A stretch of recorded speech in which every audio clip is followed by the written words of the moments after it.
like and subscribe, and welcome to the video. So you can see the title. This is about Five Nights at Freddy's Sister Location, my favorite game in the entire series, and why it is my favorite game in the entire series. I'll be going through everything one by one, and if you want to tell me what your favorite game in the series is and why, maybe leave a comment. If there's a video explaining why, feel free to link it. I may watch it, I may not. I'm a very erratic person. And now, without any further ado, Night 1. Night 1 does a really good job at setting the tone for the game. For starters, there's Hand Unit. Hand Unit is a very large source of comedy in this game, something that this game actually added to the franchise when it hadn't really been there prior. It seems that you had some trouble with the keypad. I see what you were trying to type, and I will auto-correct it for you. One moment. Welcome, Eggs Benedict. It was always focused on horror as the main thing, and I feel like the slight introduction of comedy really makes it a lot easier to run through this game from start to finish, unlike the other games in this series, because you're going to be dying a lot, but you may not get as discouraged because there's that little bit of comedy in between the nights, breaking up the terror in this game. Because though it does have comedy, the scary parts of the game are really scary, and though it doesn't follow the traditional FNaF formula, I feel like it carries the idea of the FNaF formula, and horror games are usually scary in premise, and carry you through that premise with suspense, and the scary bits are farther and fewer between, and are usually when you're being chased or when you die and get jump scared, for example. And this is a huge part of FNaF, and I mean huge. It is baked into the formula and idea of the series. And I feel like the game that this was most important to was FNaF 1 and also FNaF 4, because FNaF 4 takes a lot of cues from FNaF 1, when 2 and 3 didn't as much. And of course, Sister Location takes cues from that general idea of real large suspense. You can't actually die on Night 1 of Sister Location, but because of the amount of suspense and how curious you are about the story and the setting, it carries you through that night while feeling like you could die at any moment when you can't. A great example of this is the vents, where you have the option to sprint, but you're too scared to because of your suspense. But Night 2 is when the game starts really getting into being Five Nights at Freddy's Sister Location. It really starts introducing more of the actual gameplay loop of the majority of the game. Using the keypad below, please select a new companion voice. For male, press 1. For female, press 2. For text only, press 3. For other options, it seems that you had some trouble with the keypad. I see what you were trying to type, and I will auto-correct it for you. Thank you for choosing Angsty Teen. Sister Location really emphasizes the fear of the unknown, which all the games do, but Sister Location especially, along with that suspense. For example, there are segments of the game where you don't even know what is going on around you, and you have to still survive. The first real examples of this are in Night 2, because Night 1 is very simple, at least in comparison anyway. Your first exposure to this is the Biddy Bab section where you have to hold a door shut. It is terrifying. Like, it's every child's worst nightmare, which really fits well with the theme of FNaF, being a dark horror twist on what is usually an entertainment location for children. But then this is contrasted well by the very adult fear of once you get into Belora's room and you have to slowly crawl through the floors, sometimes seeing her pass by you, all just to get into the room to do another section. And even after that, you still have to go back through Belora's room, although it's not as risky this time. And this general vibe is something that the future nights also follow well, and it's a nice appetizer for some of the scarier moments in the game, namely during Night 3. Using the keypad below, please type the first few letters of the musical selection you would prefer.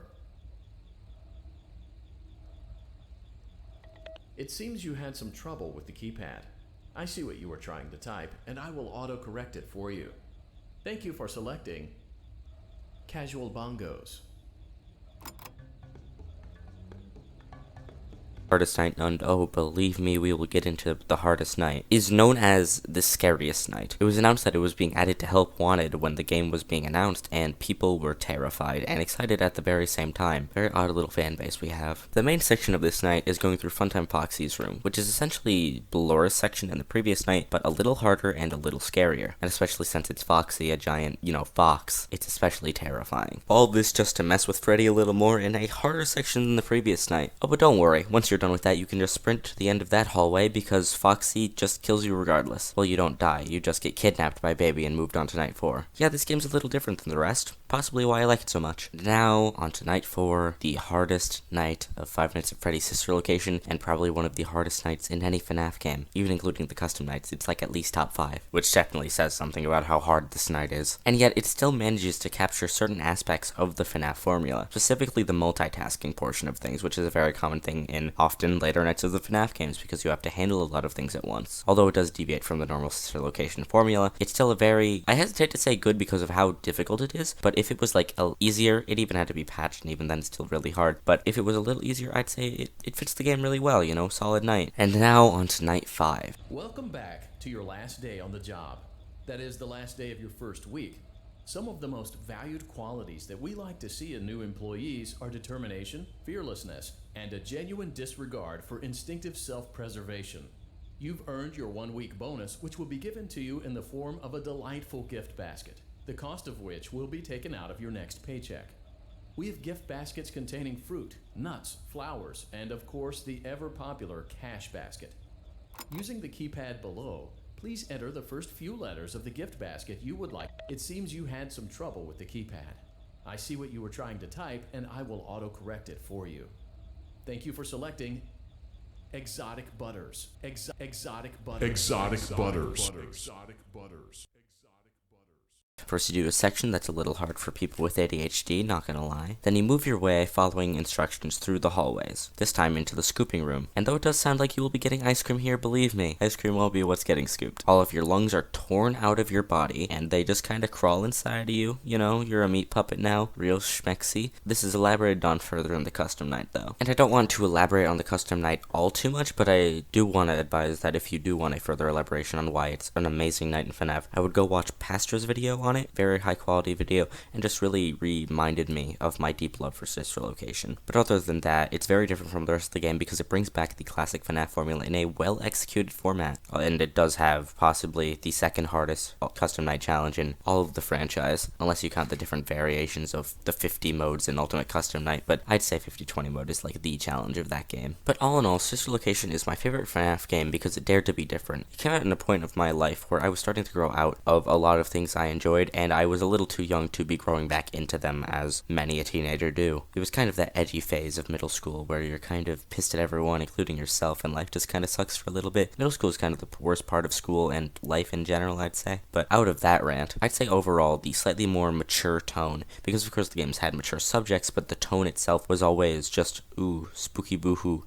It reignited my love for the franchise after I thought FNaF 4 had ended it, and of course the franchise would always carry a special place in my heart, but Sister Location just rang with me in a very specific way that made me still adore it even to this day. Also, just the designs slap hard. They managed to both be able to be creepy, terrifying, and I could understand how they could be cute at the same time. And also, Funtime Foxy's my favorite animatronic in the entire franchise. I think, probably. Maybe I'll do a tier list one day of every single design in the franchise. I'd also like to say the general aesthetics of the game are something I'm very fond of. It has a lot of blues and pinks in it, and I feel like that maybe might be the reason that my avatar has the colors it does. Maybe some sort of subconscious adoration for this specific color combination. But either way, the aesthetic of each FNaF game is very different, and I feel like this one in specific it really emphasizes the tone, unlike how the others do, because of course FNaF 4 has a lot of reds and shadows and things, and FNaF 1 has that palette, but I feel like Sister Locations works best for the almost sci-fi sort of story it's trying to tell in a very horror sort of way. I would also like to mention Pastro one more time real quick, and just say that on slight influence from one of Markiplier's Sister Location thumbnails, but also partial inspiration from his thumbnails. I really enjoyed them, and though I gave up on doing custom art for all of my thumbnails a long time ago, the style inspired me. But regardless, if you did enjoy this video, please like, comment, and subscribe. We have been doing a lot better on likes recently. Big thing that I've been pushing for. I've been incorporating that into the start of the videos now, and it's been working really well. My videos have been getting more than like 2-3 likes, and actually have gotten like 5 to 10 on average, right? But still, if you are watching this till the end, thank you so much, and smash that like button like I smashed your mom last night. Oh. Anyway, but yeah, please do feel free to comment on what your favorite FNaF game is. If you think Sister Location is the worst game, tell me why. If you think it's the best game and want to agree with me, or want to add your own take on why it is the best game, please feel free to leave that in the comments as well. If you hate me and my entire being, leave a comment. YouTube doesn't think it's negative either way, so please just engage, do something, leave a fat like on that video, and I guess I'll see you next time. Bye. And hit the bell too. Like and subscribe. Exotic Butters. Like and subscribe. Exotic Butters. Like and subscribe. Exotic Butters.